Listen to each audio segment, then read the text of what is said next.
So thank you guys for being here. We're just going to talk a little bit about indie comics and the industry. These guys know a little bit more about it. Two different types of industries, I think. And I'm going to let them explain who they are, but we're just going to talk today, just an honest look at what are you doing it for? Maybe some tips that can help you do it better or help you move forward. And also just what are your goals and what do you want to realize with your passion for doing this? And whether it's writing or drawing or whatever art. So, Tom, I'll start with you. You want me to start? Yeah. All right. So my name's Tom Hart. Going backwards, I run a school in Gainesville, Florida for comics. We teach writing and drawing and all sorts of other things related to comics, some of which might not sound like they're related to comics, like acting and mask work and stuff like that. I've been publishing, writing and drawing and publishing professionally since 1993, I think, maybe 4, something like that. I was one of the earliest winners of the Xeric grant, which was founded by Peter Laird, who was one of the people who founded the Teenage Mutant Ninja Turtles. There were 2 people, Eastman and Laird, and Eastman, they made millions and millions of dollars, and Eastman bought a Sherman tank and the Batmobile and married an adult film star, and Peter Laird put all his money away and gave it to self-publishing cartoonists and nonprofit foundations in Western Massachusetts. And nice. So it was kind of like a squirrel on a grasshopper. Is it grasshopper? Yeah, this grasshopper story. And then actually Peter Laird wound up buying out Kevin Eastman. Anyway, but Peter Laird generously gave a lot of money to struggling self-publishing cartoonists when there wasn't a lot of visibility out there and there wasn't an internet out there. So I was one of the first people to win that. And ever since then, I've been publishing a variety of things, comic strips, graphic novels, graphic memoirs, short stories, all sorts of things. And that, yeah. Wow. Okay. That's it's very funny. cool. Funny you mentioned Laird and Eastman. You see, they did it. I guess for the anniversary of Turtles, they got a picture together. Uh-huh. And you look at the two, and well, this guy lived a good life. Oh. This guy's struggling. Oh, I want to see that picture. Oh. This guy This guy's in a suit. The other guy's Oh, you can bet at 3 o'clock I'm going to be Googling that picture. Oh my God. So, anyways, my name's Martin Pierro. I have a background in film and television. I used to work in film and television, and I've always wanted to tell stories. That's kind of been my passion. To entertain people, make people happy has been my passion. When I was a kid, I said, I'm going to own my own comic company one day. That was a bad idea. Because a few years ago, I was working, 11 years ago now, I was working at a law firm as an IT guy, very good paying job. And I thought, on the side, I'll start making comics. And I started making money, producing my own comics. I'm going to do this full time. Now, I'm adverse poverty and live in a shoebox under the freeway. But so that's my thing. I fell in love with comics. I wanted to do it my way, and so I've self-published myself. Now I publish other people's work under the company of Cosmic Times. So we've had our ups and downs. Had a couple really good years, had a couple rough years, but I think everybody has that in every business. That's kind of me, man. That's what I do. I make comics. I try to publish other people's work because my goal in life has always been to entertain and make people happy. So that's I'm doing it with comics. Cool. Best I can. Yeah. And I mean, I am David Heringer. I guess I didn't really introduce myself. I also like to entertain people, and Infinity Con is one of those things. So I'm the event coordinator here, and I'm also a writer. I've got some novels on the shelf somewhere. I've got some novels. I've got a short story I finished, and some comics that I'm working on, a few things like that. But I can't help but creating. It happens in everything I do, and so that's kind of where I'm at, and where my passion for seeing these guys. The first time I ever saw Martin Pierro was in a panel at MegaCon. Shelter, I was asking. He was drawn on a box, but it was at MegaCon Orlando, one of the bigger comic book conventions down there, and Martin was on a panel, and I was a guy that was wanting to learn how to get into working with artists and do indie comic stuff, and Martin he was in the panel, and he just gave this really honest approach about just hey, it's not all roses, not everything, but if you love doing this, you're going to keep doing it. And that your passion is what should push you to do those things. So that's why every year I love to do this panel, and I love to see you guys come in because Infinity Con for me is I love seeing you guys smile and come in and then come into these panels and be able to get inspired and just kind of learn more of what you want to do. So that's where I'm at. I'm just kind of hosting the panel, and we'll talk a little bit about Stuff. So indie comics. So you're a little bit more on, I guess, not the more graphic novel side of things, right? I mean, I've been all around. Most of what I published before graphic novels got big were pamphlets. Okay. Fanzine type pamphlets, like the folded over. I've done those too. I definitely started in self-publishing, which I don't know. I don't know if you started with like photocopies and stuff. Back when I was real little, Yeah. well, 15. I used to Okay. publish when I was in middle school, or 14, I guess. Uh-huh. And yeah, we would have to Xerox it and make sure the cover's a different color, and you staple it together, Yeah. and then 50 cents. Woo, I'm getting rich. Well, I was doing that when I was 25 still. It's like 50 cents. Woo. I mean, the Xerox got a little better by that point. Not so much. Or maybe I had friends in the coffee shop by then, so Right. I had a better deal. But no, I was self-publishing mini comics, so meaning photocopied comics, definitely until. I still do it. Like I'm actually planning I'm going to go to MoCA in New York City in April, 5th or 6th or something. I'm thinking I'm going to throw a 20-page comic together for it, and I'll probably just print that off my printer. Or take it to the photocopier, whichever is just faster, frankly. And that product, that's a bunch of comic strips. These are going to be strips. I've got my eye on maybe collecting that into something bigger someday. But for the moment, that'll be just a way to just sort of like throw it at people and test the waters a little bit and see how people react to it. I'm really interested in just getting my work out there in a variety of ways, whatever way it takes hold. Cool. So you're going to MoCA up in New York? Have you done it before? Yeah, I've done it before. Yeah, I just got invited to be on a panel, and I wasn't going to go, frankly, but they were like, do you want to be on a panel? I was like, I guess so.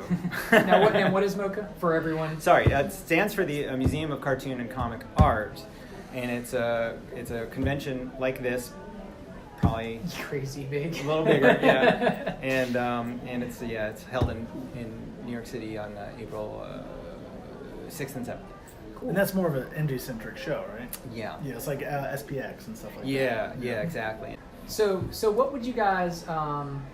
We'll start it this way, and then we'll do the opposite way. So for maybe an artist that's looking for they're artists only. They don't have the stories. They're looking for somebody. Like, what would you say? How to approach a writer and say, hey, do you have a story, like something I can do? How should somebody do something like that? Like, how could that? What would they need to go to an artist with? Well, I'll tell you, a writer to artist go to a writer. Right. Okay. Right. I'll tell you, I was at MegaCon, or maybe it was FX in Orlando, and you know Zach Bassett? Yeah. Zach Bassett, we had one book out, I think, at the time, maybe two. And Zach Bassett came to our table and goes, I just want to work. He's an artist. He's like, I just want to work. Do you have anything I can work on? And that passion alone to me was like, now I still work with Zach, and you know Zach. Right. Zach's a hard he's worker. done some work for me as well. Yeah. So, and it was like, that kind of, you just bring your passion. If you have the passion, if you show it to somebody, they're like, oh yeah, I love it, and you can get that synergy going. Because I'm a writer, I can't draw. I thought I could. I was going to go to Ringling School of Art, and then I realized, well, I really don't have any talent. So I went into film and television instead. Where you can have no talent and still be successful. But again, having the passion again, like having a portfolio put together nice. But that's the usual stuff. Everybody's going to tell you that. Right. But I think the key is just be clear, be upfront, be straightforward, and go. And this is bad advice. Everybody's going to say this is the worst advice to artists. And I've dealt with artists before. It's okay to work for free every now and then. There's this concept, I have to get paid for my art. And I'm like, dude, can you do a cover for me? No, I can't. My rate's too high. But then I'm going to see you're posting your fan art online every single day. Well, instead of doing fan art on Tuesday, instead of drawing Spider-Man, why don't you draw my cover? And we're going to get it published, and I'm going to give you copies, and maybe we can work together. Working together is the key. Right. Always work together, Right. Yeah. Teamwork. Yeah, but don't sit there online drawing fan art, complain about nobody giving you a job when Right. you're passing up people giving you opportunities. You know? Right. Yeah, that's a lot to be said. Or that's a lot true. Another option is team up. Find people like you, and the place you're going to meet them is here. You're going to find people you are simpatico with. If you're an artist, you literally might bump into them, and they might be wearing a stormtrooper outfit or something, and you're going to find out that you write and she draws or whatever, and people teaming up works really well, and then you publish your thing, and people see it, and and then they see it a year later and it's gotten better, you know. And then you bring it to Martin and say, you want to publish this? And he says, yeah, I've been watching this. I've been seeing this for a year. It's getting good. I think I might take it on now. Not last year when it was crappy. Yeah. You know, but you know, a lot of editors and people in the industry, they pay attention. If you send them a package of stuff and it's not very good, they still are going to remember a year later. And but I think teaming up with people your age, with your interests, your level of in the profession, I think that's really important to sort of burst in as a team. Right. And what you were saying, just be straightforward. That's important. Yeah. Be professional enough to say, here's my portfolio, and it's not spilling out of a briefcase. I'm like, no, here's my portfolio. Learn how to listen when they say you need to learn how to draw the body. Yes. You know? I was about to say that. Then say, oh, okay. The biggest turnoff for me from dealing with artists, like we were in New York Comic Con 3 years ago, and this guy brings his portfolio over. I'm like, oh, this is good, but take a look at the anatomy. Like this guy's waist is like way too long. I mean, and they get, well, that's the way I drew it. That's how it should look. You know? Whoa, bro, don't get defensive. I'm giving criticism. Stable. You know? But it's you always take it. Go, thank you. I'll consider. I'll look at it. But if you're going to be a jerk about it, no one's going to want to work with you. Yeah. And it is hard. Like, I mean, we get that because as artists in anything, you get really married to that art. It's your baby, and it's like it's a weird. I said married and a baby. That's weird. But it's your baby, and it's weird for you to be like somebody telling you that so blatantly. But that's one of those ways you're going to learn and grow. Well, and it was the same thing. It was quite an experience because I'd been working on novels, and I decided I'm going to do a short story, and I'm going to start getting that edited first because I knew that was going to be a process, but I had no idea actually going to an editor how that process was going to be, and it hurts. Like, I mean, I'm grammatically terrible anyway. Even I'm a writer, but like, I'm just I get mess up tenses a lot and all that kind of thing, and. I would get it, but she would. I found a great editor. Also, find a good editor, because she kept coming back to me, and she wasn't trying to tell me what to write. She wasn't trying to push me into something I didn't want to do, but she was saying, "This area here, there's something that's not quite right. There's something that you need more here. There's not enough explanation. There's not enough things. Like I need more." So she'd go back and I'd add more, or I'd change this, and she'd be like, "Oh yeah," and then there'd be another part of the book, and she'd say, "I need more." And by the end of it, I had written something where I was like, man, this all makes sense, and it's a good story, and this is what the book that I wanted to write. That's a good editor. But it was a hard process. And long. That's interesting. I had the same situation going with an editor who was working for me as a publisher, though, and I just fired her. So it was fine. My stuff's good. Yeah. I just published it. I'm just kidding. I totally made that up. So do you guys, are there any questions specifically coming to an indie comics panel that you're, are any of you looking to get in indie comics? I mean, I know you're already... I'd love to discuss the economics of it. Shoebox under the highway. I paid for that shoebox myself. Homeless shelter. How many books do you publish? We used to publish more than we do now. We're kind of in a lull right now. Last year was really hard on us. I think we have 12 titles. I think. 12, wow. Yeah. But they come out on a regular basis. That's that kind of killed me. We're Diamond distributed and working independent, not getting things out on time. That'll crush you working with Diamond. I'll tell you, it will crush you. Yeah. But, so you're not with Diamond anymore? I'm still with Diamond. What do you say? Yeah. What do you But say? can you control your publishing schedule? Like if you want to do a quarterly book, that's fine. Yeah, as long as you're up front with Diamond. But my thing was, you rely on, we're gonna get the book out. The artist's like, oh, it's coming, and no, it's not. Like the big thing was, we had this series. We had big success with this book, Giant Robot, and I wanted to follow it with something else. We followed this book, Metal Locust, and the people who work on it are great people. No digs on them, but man, and I know the guy, and it's totally true. But it always seems that whenever there's a deadline, everybody's computer always manages to crash. It's like, that's what a coincidence. Or some family member always seems to get sick whenever there's a deadline. We were working on a book, that dinosaur and comic book that still hasn't come out. And I told Zach, the next person that says their computer crashed, just tell them they're fired and we no longer work with them anymore. I'll get the files to you once I get my computer fixed. Really? I've had the same Mac for like 8 years. Never crashed once. Just saying. But related to that, I don't know how many of you are artists. This tends to be true of both artists and writers.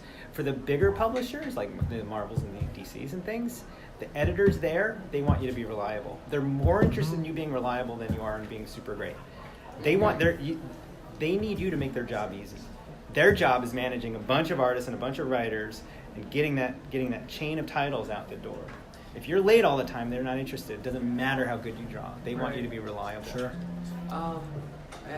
And same goes with publishers that if they said nope, we're not going to publish, they have mainly they're on and if you're late, they're not going to consider at all. Well, it depends on what your relationship with the publisher is, but if Okay. you're just working for them, either writing or drawing, they're going to want you to be on time. It's a two-way thing. And If you're a small-time guy working for a big-time publisher, you better be on time. Yeah. If you're a big-time guy working for a big-time publisher, Frank Miller's a little late with issue 3, but yeah, that's okay. But when working with a small publisher like me, I got to give you leeway, because I'm not paying you Marvel money. So No. it's like, hey, I'm going to be late.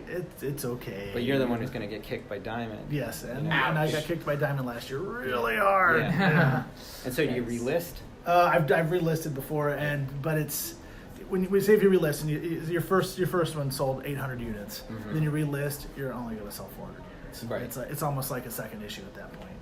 It's relisting really kills you because it says RES in the listing, so Right. they have, all the stores know this guy was late last time. Yeah. So Right. So what's relisting? realistically, like the Diamond catalog comes out every month, and it's sent to comic stores, and they order the comics that are going to come out in 2 months, which is kind of a weird business model. So they order the books, and if my book was in, say, the January catalog, and I failed to ship it in March, and I put it in the April catalog, I better have it out April, May, June. I better have it out in June, So that's a relisting, It's like, hey, we screwed up. We didn't ship it the first time. They canceled the orders. Think we can try this again? Yeah. Yeah. They were pleased today. How risky is it to publish a work? How risky is it? Well, Totally risky. yeah. You're not going to make any money.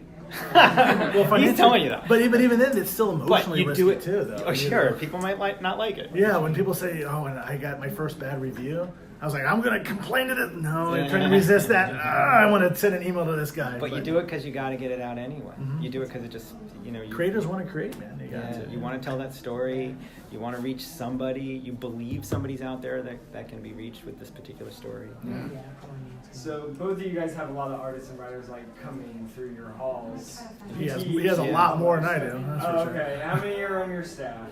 We only have only 2 people on my staff. The girl that was here and me. They're only only people that constantly get paid. Everything else is totally freelance. Okay, Totally okay. freelance, yeah. Well, yeah. Well, freelancers too. Well, right now, who do we got working? I have right now Zach working on a project. How many with computers that are up and running? Yeah, right. Tell me about it.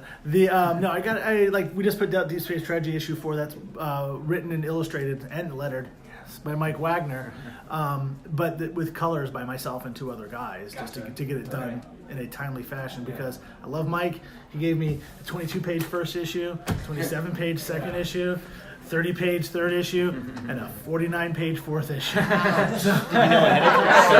did, because I was like, he's like, oh, I can't fit the story. I'm like, well, just do it. Just do what you got to do, man. But it would have been nice if it was 48 pages, because then I could have printed in a smaller. But you're not soliciting through Diamond as a 24-pager. No. And the problem with Diamond, the percentage and the Right. markup, it was a whole thing. Do you guys have preferred vendors that print your work? Or if you're gonna self-publish, I know you can just upload files these days. I used to use Kablam when I was self-publishing a comic, but for bigger things like graphic novels. I'm pretty. Local printer. That purple and gray one I did at Lulu. I'm totally happy with it. Yeah. Lulu's a POD straight, right? Yeah. Yeah. And they provide you with ISBN. They do. I can't remember if I needed that service or not, because I might have gone a different route with the ISBN, but they do. Yeah, there's companies you can buy your ISBN. That buy Yeah. a nice block of them. Yeah, I'm pretty sure I have 8 still that I need to do something with. Yeah, I think I got a few left over. Yeah. Do any of you use Illustrator or Photoshop?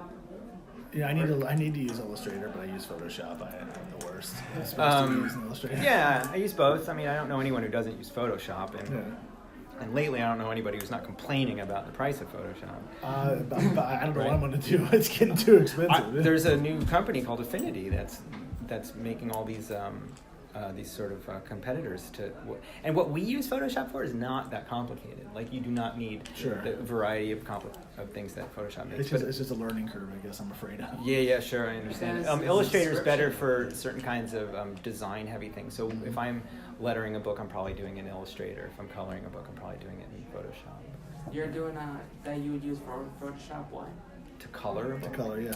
Or, I draw on paper, so if I'm doing finals, polishing it up, cleaning it up, I'll do that in Photoshop. And then there's another product, and then it all goes into InDesign, and then that creates the PDF, and then that's what, it's all that Adobe stuff they've got you.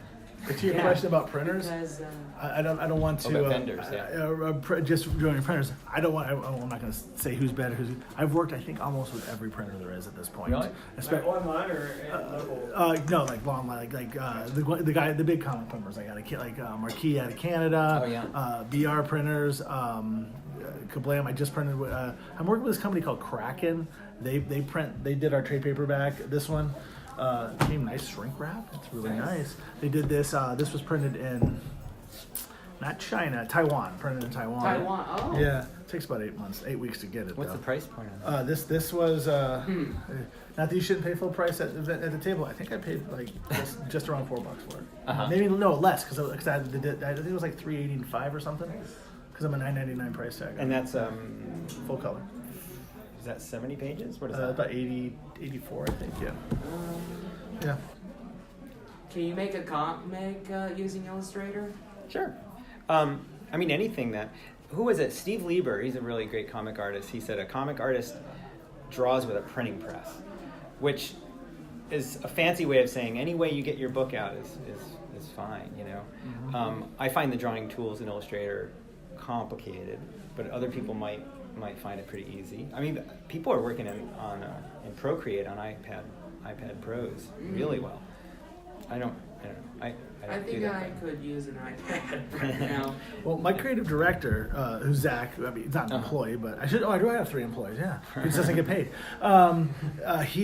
He's switched over now and I think he's using an iPad or something to draw it. But I'm like, then you lose the original art that you could then one day sell at a show, or at least make a few extra bucks on. So that's kind of a balance. You got to figure what you want to do. Like, it's oddly enough, this book, Deep Space Tragedy, if you see the original art, only half the art is on the actual page. The rest of it you did in Photoshop or whatever. Mm-hmm. So it's but then I don't know, maybe just sell prints of it or something. Yeah, or something. Well, we try that. And I guess like doing it physically, it's better to preserve, because if the file goes away for some reason, you have the original. Right? Well, that's 50-50 though. You could lose your paper. You could spill your coffee on it too. That's more likely. Yeah, have backups of your backup files. I have a whole 2 terabyte drive that I just keep everything backed up on, just in case. My Mac that has never crashes. Yeah. Oh, so I was wondering if anybody would do like a video game adaptation of your guys' stuff, or like. Well, actually, I did the exact opposite. I've adapted a video game in the comics. This company out of Finland. Is that a country? That'd be cool if it was. They have a mobile app called Void of Heroes. It's a first-player shooter with these mechs, and they're like, hey, we wanna do these comics in the U.S. Okay. So at New York Comic Con about 3 years ago, I struck a deal with them, and we did the exact opposite of what you're saying. Oh yeah. So we tried to make a comic of their game, trying to get some synergy with that. Nothing never turns out like you think it's going to, because them being in Finland meant that the synergy, you got a whole ocean between us on the synergy with that sort of stuff. But no, we've talked about developing mobile apps, so like some small app games based on our properties. Small press, it's hard to justify that cost, I've gotten farther, I've gotten less and less. I used to live in New York City for 10 years, and before that other cities, and I got very tired of the sort of commercial hustle of trying to make my work commercial. Mm-hmm. And so when I moved down to Central Florida and opened a nonprofit school for comics, I started concerning myself less and less with being commercial and trying to sell things. I mean, you still have to sort of sell the school, so I have to come up with marketing things. But what I wind up doing instead is doing interesting nonprofit projects. So I wind up doing all these like weird partnerships with other nonprofits and government agencies. At our table, we have a really nice book that is the sort of history of Gainesville, illustrated history of Gainesville. So I've tried to remove myself from trying to sell things. It's hard. I'm going to wind up under the overpass with the shoebox. I don't want to. You can't live off that money. I mean, it's all right. I'm there already, but I think the key to marketing comics, at least it was when I started doing this, are these things, these Comic Cons. You know, that's where you meet people. And I always say, if you can do a panel, because you can get in front of people and say, hey, I make comics. Come buy them, or at least look at them and know that I exist. I think that as far as especially small press, these cons are the key. Yeah, certain things are classic, kind of like with fashion, and then trends come and go, come full circle. And what is the hot trend now besides llamas? In pop culture or in comics? I wish I you tell me. I thought it was robots. Guess what? Not so much. I don't know. I would probably video game tie-ins. I think licensed properties are a thing. I know that IDW. Yeah, but I think somebody has the Fortnite license. So I know somebody has the Minecraft. Dark Horse has the Minecraft license. The licensed comics still do well. You look at IDW, makes a great business with Transformers, G.I. Joe, Star Trek, and all that stuff. Marvel with Star Wars. We try to get a license. It's hard. Trying to get a company to give you a license. The show The Orville that's on. We were in talks with we called Fuzzy Door, which is Seth MacFarlane's company. And they said we don't have the rights to give it to you. We would if we could because we don't care. But the got to call Fox Publishing, and that was a whole process. And it was a whole months and months. And they're like, we gave it to Dark Horse. Sorry. And we find out we did some good. Well, Dark Horse has an office on the Fox lot. Shocked. What kind of genres do you publish? Well, I started off just publishing what I like. So our first one was like a King Arthur in a post-apocalyptic future. It's very violent. And then I did some slice of life stuff that's very gritty. But then we realized, hey, I have kids. So we started gearing the company a little more toward all ages, an all ages brand. Like I say, we're a giant robot warrior maintenance crew. Deep Space Tragedy about a teenage robot rock band. Void of Heroes about mechs, but I got a robot thing. I don't know. We grew up liking Transformers, I guess, too much. So we do a lot of robots, but we try to target more toward a general audience. I was watching. I can't remember who was. Somebody was doing an interview, and it's a friend of mine who's starting a Kickstarter, and he's like, it's all ages in that it isn't that there's fart jokes for the kids and innuendo for the adults. It's everybody can enjoy it. It's kind of like Pixar does with their movies. Yeah. We're trying to go that route where there's nothing objectionable, but it's still sophisticated storytelling. Kind of like comics were back in the 70s and the early 80s. Like I would read Spider-Man and my grandfather's reading Spider-Man. We're both enjoying it, So it don't matter even. So age doesn't really matter. That's my thing. But I know there's a whole market of, and I think comics in general should be genre based. There should be every genre in comics. People go, oh, you work in the genre of comics? Comics isn't a genre. There's science fiction comics, there's action comics, there's adult comics, and there's kids comics. You can have it all.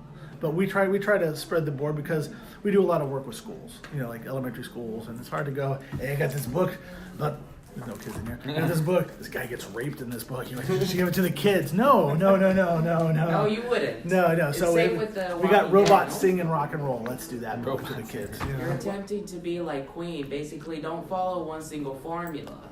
Do other things. Don't be constrained to one formula, right? That's a nice idea. The problem with that is we hear of the success stories, but for every success story there's 100 failure stories. Yeah. Like I was following my dream and I'm in a homeless shelter or shoebox under a highway now, or whatever, But so being that unique visionary is a great thing. But the path to that glory is. It's not always does not always lead the path to glory. Under underpass, yeah.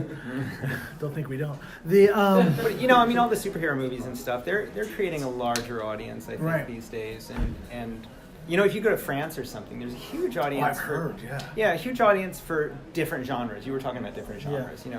Like all sorts of things are popular over there, and for whatever reason, it may be because kids are reading Tintin at a really young age and Asterix at a really young age. There's a very large market. of mainstream people who don't draw, who like aren't trying to break into the industry, and just like reading comics, and they like reading westerns, and they like reading sci-fi stories, and they like reading this and that and that. So, yeah, hopefully our audience as an industry is building, and I think it is. And, well, I think it is also building is getting away from that comic shop. Not that I love comic shops. Yeah. That whole I gotta go to the store every week because Right. I look at your books, and I was at the Miami Book Fair, and everybody there, nobody had comics. They all had Right. thick, Yeah. tomes that they put together, and I think that might be where we're headed to, and that's kind of the European model, like the French. They put out these big, they call them albums, Right. and they'll spend a whole year making one. Right. All right, so I got to wrap it up. I got to go moderate Bob Layton's panel. Hey, I hope you liked this panel recorded at InfinityCon in Lake City. If you did like it, go and hit the like button down below, the old thumbs up, subscribe to our channel, hit the bell icon so you're notified when we put up new videos, and check out all the other videos we have on the channel. Stay cosmic.